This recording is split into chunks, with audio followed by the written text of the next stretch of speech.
Ladies and gentlemen, welcome to another episode of the Everyman Show. I am John Everyman. John Everyman with technicalities. I was trying to cheat. Like I can hear fans in the back here. Right. So what I'm gonna do is I'm gonna turn it off because I thought deep in my heart, I said, you know what? Maybe we can have a little bit of cool air. But that didn't seem to happen. That shit just sounded horrible. We gotta cut the fan off. Yeah, ladies and gentlemen, we don't lie in here. This isn't one of those places where I'm telling you I'm sitting with like an ice swan and I got a butler sitting behind the camera serving us. As a matter of fact, I don't even have a producer today. That's how this is going on. We are real in here. That's for real. That's right. And I am John Everyman, ladies and gentlemen. That's right. Welcome to the show. Woo! My God, why do I sweat in here? Like, why is it that all my shows start off with me sweating? In the first 10 minutes, you'll just see me doing this forehead wipes. Hey, listen, I tell you this, sweating is good for you. So I work out at least, I say 3 times out of a whole week, and I run from 5 o'clock in the morning all the way until like 6:30, 7 o'clock in the morning. What? This is a health show now. That's right. This podcast just became the #1 health show out there. We will teach you why people sweat. It's because you're unhealthy. Got a lot of bad in you. And you gotta sweat. Sweating is good for you. Am I sweating out all my demons too? Well, you could be sweating out demons as well. You know, because I'm very also spiritual. Okay, I sense that a little bit. When it comes to the mind and when it comes to your body, the body is a temple. Whatever you put into it is whatever has to come out of it, you know, whether it's good or bad. You feel me? Right. And eating healthy, it all plays a part in sweating, you know, so we don't do any tobacco products at all. We don't smoke no Black and Milds, no cigarettes. We don't drink no Heinekens, we don't drink no Hennessy, no Casamigo. We don't drink none of those things of that nature. Every now and then it's good to have wine. You know, because wine is actually good for your blood and your immune system. Well, right now, I think I'm gonna top that and drink some water. Like, this is ridiculous. Guys, we're here hanging out, man. I don't have my producers in the back. I don't have any co-hosts. It's like everyone knew about this heat inside this studio and they decided to leave me alone. But that's cool. It's fine. I still love them, but That's all right.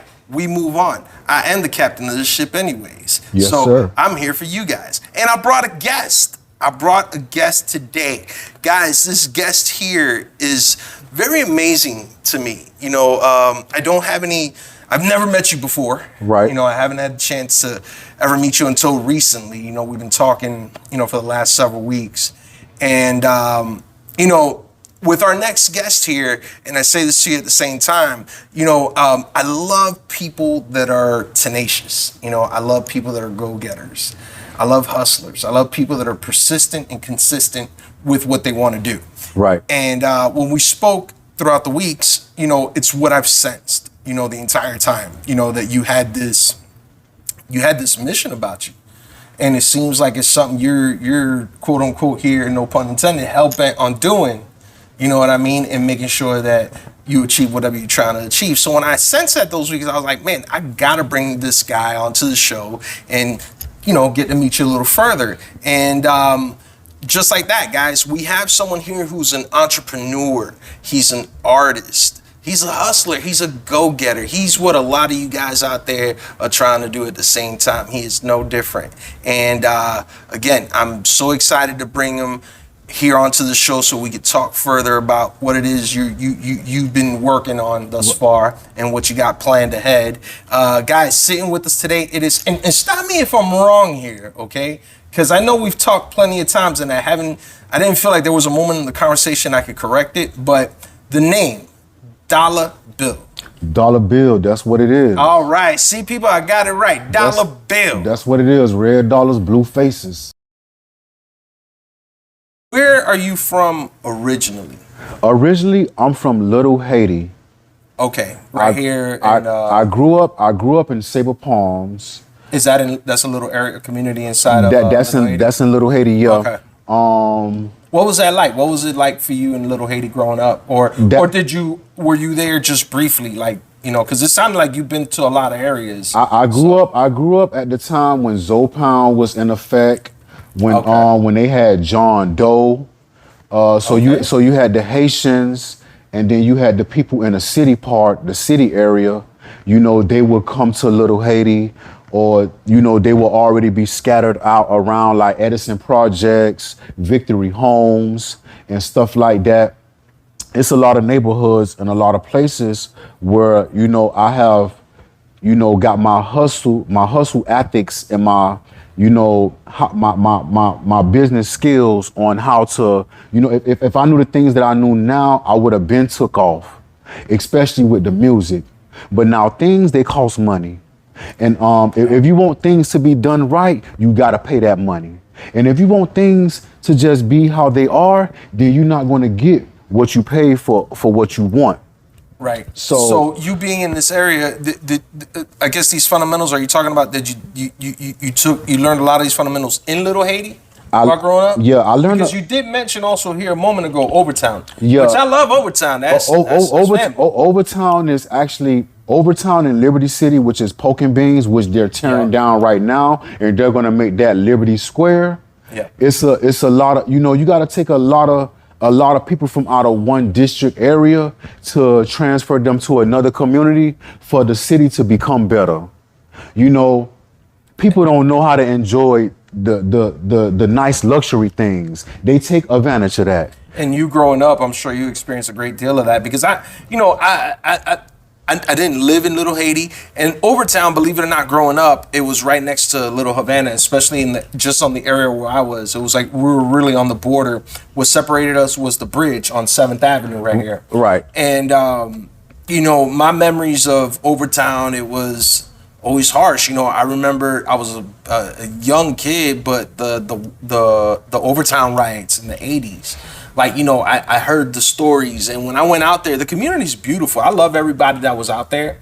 You know what I mean? Yeah, you got guys on the court that are looking at you, because especially me, since I'm white, you know what I mean? When you go into these predominantly black neighborhoods, seeing a white guy, especially one that looks like a cop, and I've been told that a lot on this show. Everybody asks you, hey, are you a cop? Yeah, so they'll go, who are you? So, and mind you, I know the hood rules in a sense, and not just in Overtown, but in any hood you go to, you better make sure you're with a local from the area, because you don't want to be there and you ain't even got that person that told you, hey, come through, it's all good. My name stamped in the streets. It's like, was it like that for you? Like, I'm not for you, because I'm sure you're black, so like you're in the zone. But like, did you have like white friends or different cultures or friends that weren't predominantly black that went in there that you had to kind of say, hey, they good, they with me? Again, I'm gonna tell you straight up. I'm gonna tell you like this: if I'm with you and somebody, they walk up to me and they say something to you, I'm on your side, whether it's good or bad. Because see, if somebody with me and something happens to me, they gonna have to take the blame for it. Yeah. So, I mean, if I'm with you and I'm in your hood, and it's just a whole bunch of people that don't like me, like the essays, or they jump me in your jump me in your hood. You got a pack of Cubans there. The next day, you got to see me. Because you could have did something about it. That's your hood. Exactly. I feel like that's a thing in any hood, and it's not just in predominantly black hoods. It's the same in Latin hoods, and I'm sure even in like if we go right now to a small town in the Midwest. You know what I mean? We're going to have to need a local to let them know it's okay for us to come here, because I feel like that. I feel like you need like this passport to get inside these neighborhoods, because if not, you'll get checked real fast. My mama used to say, you listen, do not go to a house that you don't got keys to. Mm-hmm. That means that you are not welcome there. If you ain't got no key to the house that you going to, you are no longer a resident. You no longer stay there or pay rent there. Exactly. So it's just like going into somebody's hood and not knowing if you're gonna make it out alive. Overtown, which I call the colored town, which it was referred to as that, which Bunky Brown and all them legendary people came from. There's Low Piccolo. I say you got who else doing their thing over there? You got YB. He doing his thing over there. You got a lot of people like Trick Daddy. You know what I'm saying? All these artists and people like that, JT Money, Yep. that come from this era. Legend. Uncle Al. And I was not gonna say, you're familiar with Uncle Al? Uncle Al, all that, you know what I'm saying? Luke and all these people, Yes. they're historic.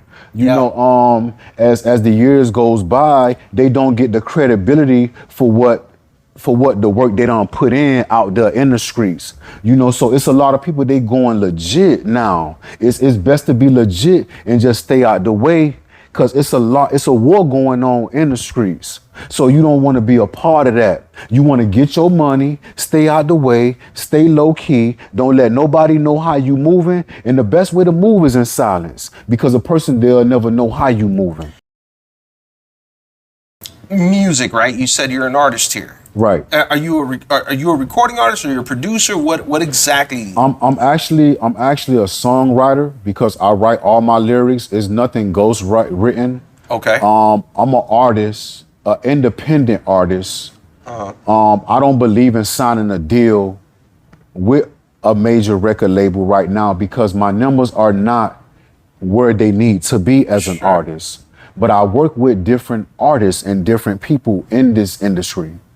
My music has a lot of ways of expressing the character, the person that I am, and everything. All that gangster rap, shooting up spots and killing people, and you know, artists, they just do too much.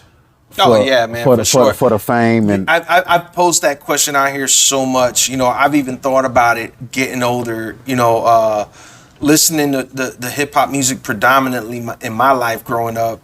You know, you always hear the same concept, if you will, and it kind of grew. It just kept going with the same message of, you know, what you got, who you gonna hit, who you put work on, all these things. And some of that shit ain't even real. You know, the more you come to learn and hear these interviews, these rappers are even paying the gang members to use their names inside songs. So that just tells me that there's a lot of fabrication going on to a lot of this shit.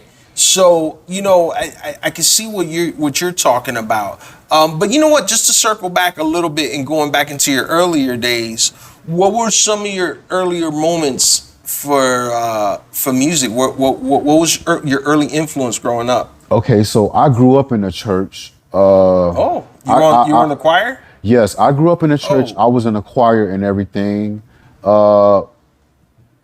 With Grandma Pauline, God rest her soul. Shout out. Well, R.I.P. And you know, so it's like growing up in the church, I had the discipline from my mother, my grandmother, my uncles, my aunties, to do the right thing. So I started off there in church playing the drums and singing in the choir.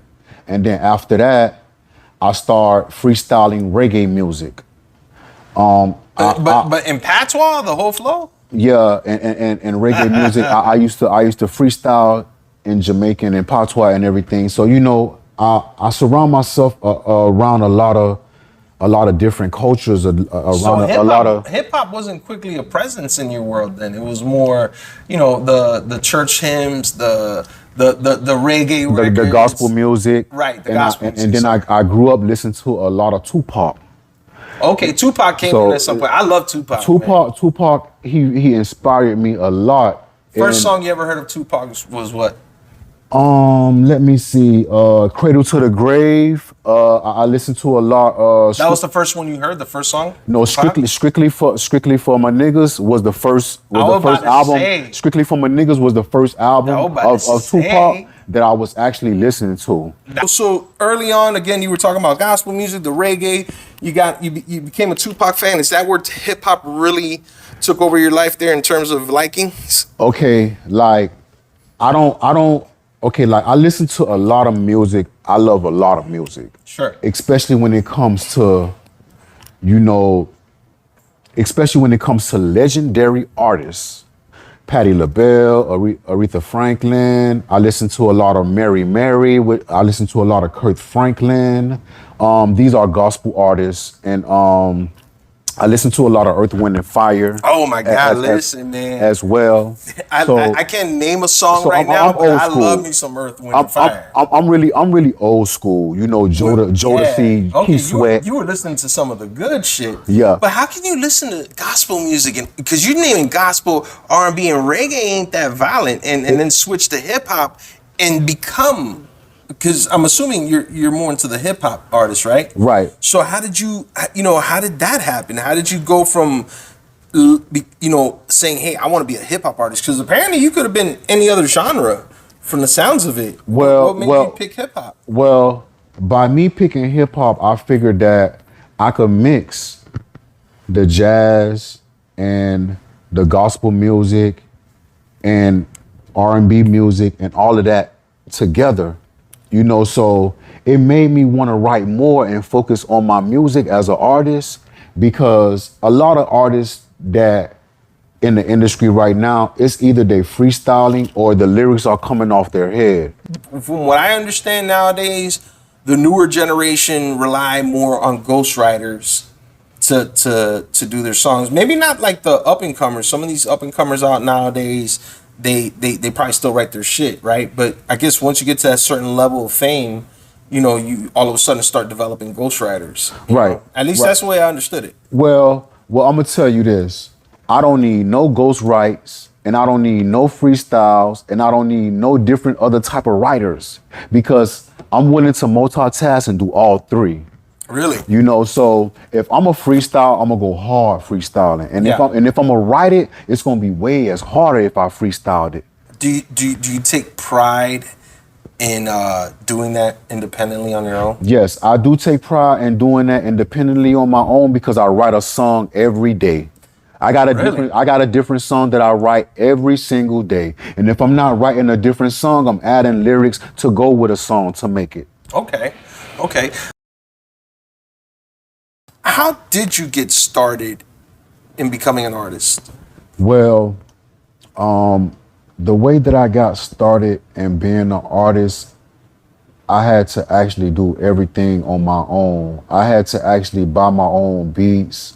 And when I found out how much money I was spending on beats and how much money I was spending on studio time, it made me say, hey, you know what?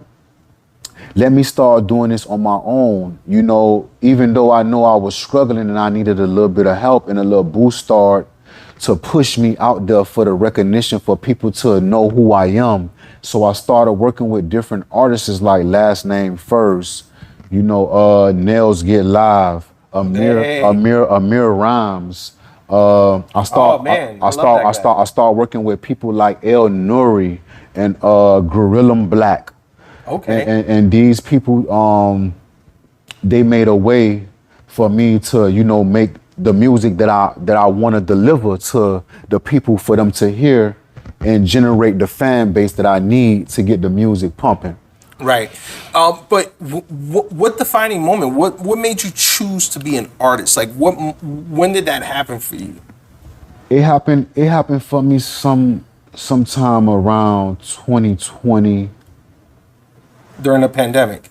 Yeah, during the pandemic, I made a lot of money during the pandemic. I was hustling, I was in Overtown in the hood, which is called the Color Town. I was in the hood, I had a friend that ended up getting shot 10 times. Golly. And then this the same person I gave the shirt that was on me to him, Right. And that was the person that betrayed me. So I started rapping and I started writing about different things and of that nature.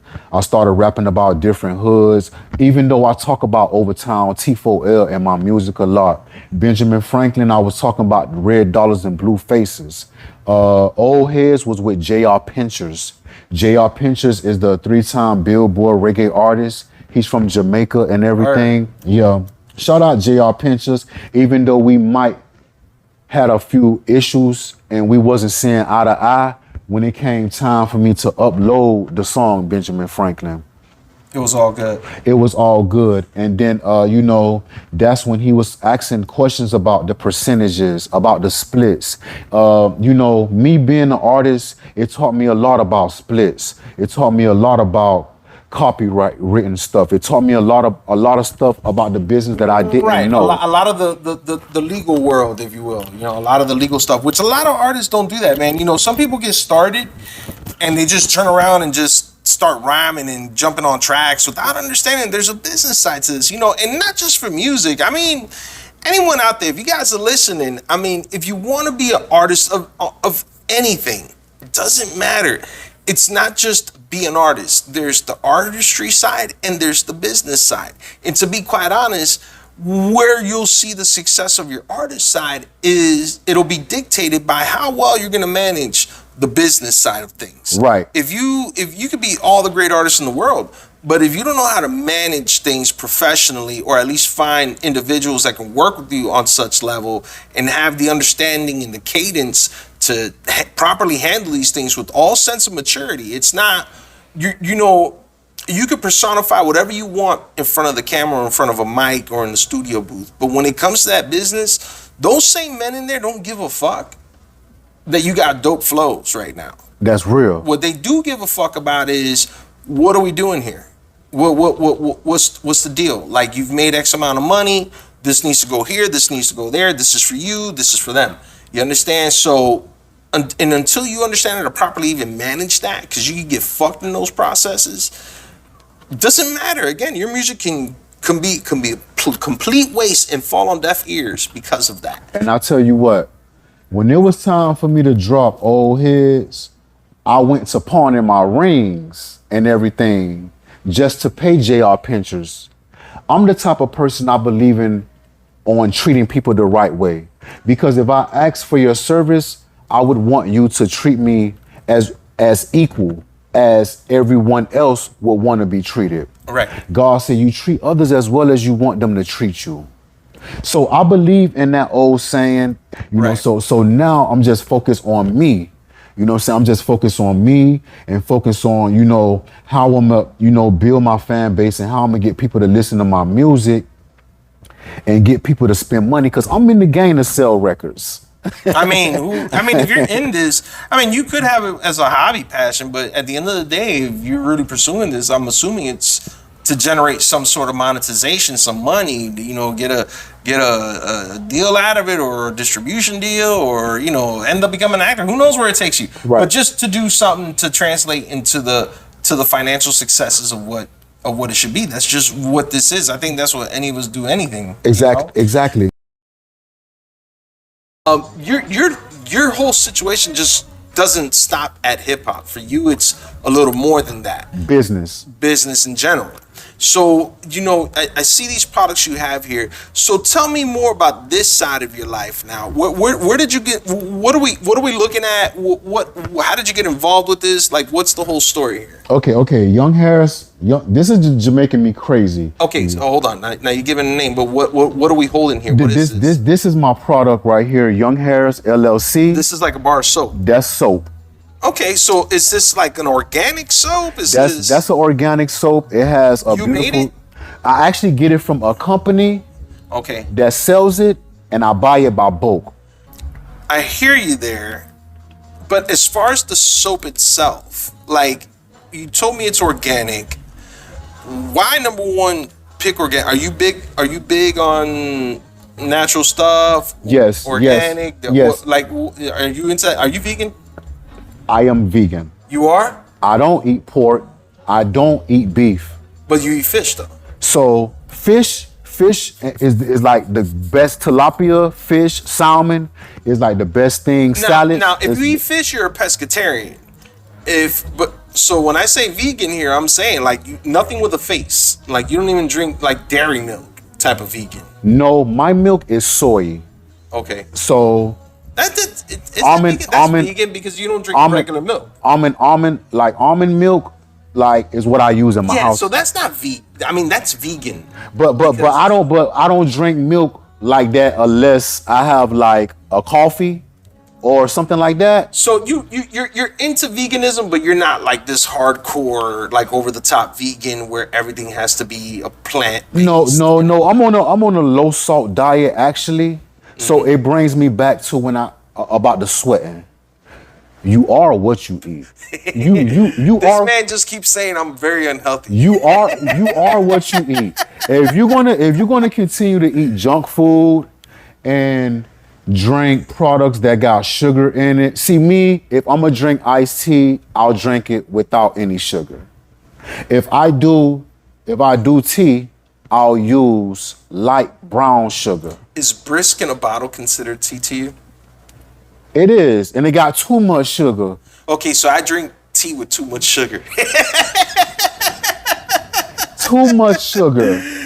You know what, man? Let me stay focused here with this here. So then, okay, so you're a little bit vegan, but are you one of those that believes in like protecting the climate change and recycling and those type of things? Are you more into looking energy efficient stuff? Yeah. So listen, man. With the organic, so why sell soap? Why sell these organic products? Like, what called you to want to sell organic products? Okay, so what made me want to start selling the candles and the soaps? I was going through a little drug addiction. Oh my God. Okay. And my wife, she used to buy these different candles from different people. And she used to be like, hey, babe, I want you to try this. This is a good candle. She loved the smell of candles, just like she loved the smell of soaps. I love candles. So women are very sentimental and very romantic when it comes to candles. They love the scented candles. So I started jumping into the business of, making the candles. And they, certain candles, they relax you. Right, they got those mood things. They got calmness. They keep you calm and shit like that. Yeah, some for like better well-being. I think now people are leaning towards diffusers, but candles do too have those same effects. Right. Right. So that's what led me into starting my own business, Young Heirs LLC. Shout out to Truck Money Caddy. He was the first person to design the logo. Nice. And and that's what we have here. Yes, and I went from there. Young Heirs. Young Heirs. Heirs. Okay, so that's not heirs. Like Young Heirs. Young Heirs. Okay. LLC. Young Heirs. What's Heirs stand for? Look that up, people. Young Heirs. Bam. What's the Heirs stand for? Okay, meaning if God forbid anything was to happen to me, anybody that has the last name that I have, meaning my children, my mother, my brother, anybody of that nature, gets to take over. That's the next person in line to take over the company. So this is like your last name, Heirs. No. Or it's a play on to your last name. It's just to give you a little example of the organization. Young Heirs is just not only dollar bill business. Young Heirs is something we call a family-orientated business affiliation. Okay. So it's like almost like an umbrella company. Yes, we're all up under the same umbrella, and God forbids if anything was to happen to me, who would have the will and testament, who would be the person next to approach the throne to take over everything. Right. That's what Young Heirs LLC is about. Okay. Young Heirs. Is it all about just selling organic soaps, or what else are you guys selling on there? We got lip gloss that unfortunately I couldn't bring today. We got candles, we got face masks, we got socks, we got t-shirts, we got hats. Really? Yes, sir. Do you have those diabetic socks? Because I'm starting to think. If you want them in that style, if you want them in that style, I'll manufacture them in that style. Listen, man, maybe not at your age, but diabetic socks, man, those are the best feeling socks in the world because they don't cut the circulation. Like I don't wear, like, look at my socks. See, like I got hairy legs, but like you see right here, it stops right here because if I go anywhere up here, I start to feel like circulation issues. A lot of people will buy those socks if we make those. Really, the ones that go up to here? The diabetic socks. The diabetic socks. Listen, that's the move, man, because they're just so soft. And they don't cut the circulation off your legs. He got me coming up with creative new ideas. Exactly. For old people like me. Believe that.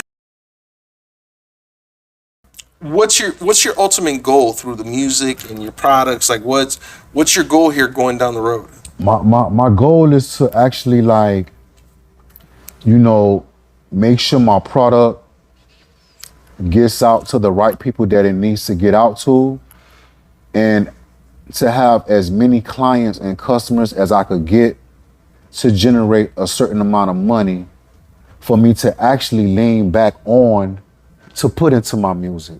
Okay. So a lot of marketing companies, they say that their prices are their prices. I'm not going to say their prices are expensive, but you have to give people what they want and what they need to actually for them to know what they're paying for. If I tell you that I have this product right here, you wouldn't know how much this product cost me, a box, because I'm buying it in bulk. Right. You wouldn't, you know, so right now the wax is the more expensive thing in my company right now. The wax costs money. So before the candles hit my inventory, before I'm even done with them, I want a certain amount of money for each one. Of course. You know what I'm saying? Because I'm spending money on the products. I spend money on products Hey, you got every month. overhead versus profit. Yeah. Of course. So what you want to do is just build up your company. You want to make this company what sustains your artist career. Right. Or at least help you sustain it. And as far as the artist side, what's the goal there? Do you want to hit mainstream? You know, is that the ultimate goal for you with it? Like what do you see yourself with? I wanna be mainstream, and I wanna get as many streams and as many listeners as I could possibly get, because I'm putting in a lot of work. But for me to get as many streams and as many listeners as I want to have, I would have to actually put some of that money, which is that 90%, that I would have to put 90% of that money into the marketing and 10% in the music. In the production. Because all record labels do it. What do you got so far? Like what have you put out that people could check out? Like what songs have you been working on lately? Like, man, I got Nails Get Live on that intro, The Black Sheep. It switches up a whole different type of side of hip hop. We take it all the way into like the Hispanic culture. Okay, he's Dominican, so we know. Shout out to Nels, man. So Nels did his thing on that. Meet Me in the Hood was also one of my major success, one of my good songs that I recorded with Grillin' Black. Okay. Grillin' Black is another good artist as well in the family, man. He's a people's person, man. You know what I'm saying? So shout out to him, and shout out to my boy at HOC Brunch Vibes, Young C the King. Young C the King does a lot of my artwork when it comes to my covers. That's what's up. You know what I'm saying? So I actually learned a lot and picked up a lot from him as well. You feel what I'm saying? He actually taught me a lot about the game and what it is to know and how to, you know, come out with my music and produce it to the platforms that I need for people to hear it. I'm working on another project as well, which is called Colored Town. And I don't think I'm gonna actually have that many features on this album. I have a record label that's looking at me now, and they want to do business with me right now. Nice. But the thing about that is I still don't have my numbers where they need to be. Where can people like check out your music? Like where can people do, you know, hear what's going on? You guys, you could check me out on Spotify. You could also check me out on Apple Music. I'm on all social media platforms. I've had such a good time here with you, Dollar Bill, man. I'm so glad that we had a chance to hang out here and get to know you, man. Yeah, man. Have you had a good time here? I had a good time, man. Actually, man, you know, like I said, I came all the way from Tampa to be here. That's right, man. Shout out to Tampa up there, man. I wasn't gonna miss this. I wasn't gonna miss this. Word up. See that, man? We got them coming from Tampa now. Okay, people, we travel, but they come here too. They come from out of town for this show. They come out of town. That's all he came for. He didn't want to do anything. He's driving right back. Believe that. I'm going right back. He said, mission accomplished. Believe that.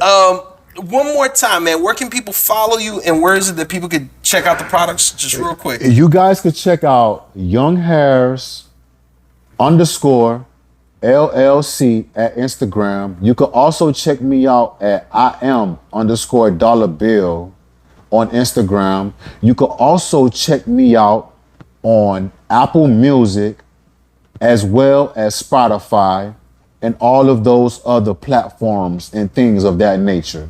Y'all tap in with me and plug in with me, because this ain't gonna be the only interview that y'all see. Y'all gonna be seeing more of me exactly in 2023, because I ain't gonna stop grinding, and I'm gonna give you guys exactly what you want. Again, shout out L Nugget. Sorry I couldn't be with you.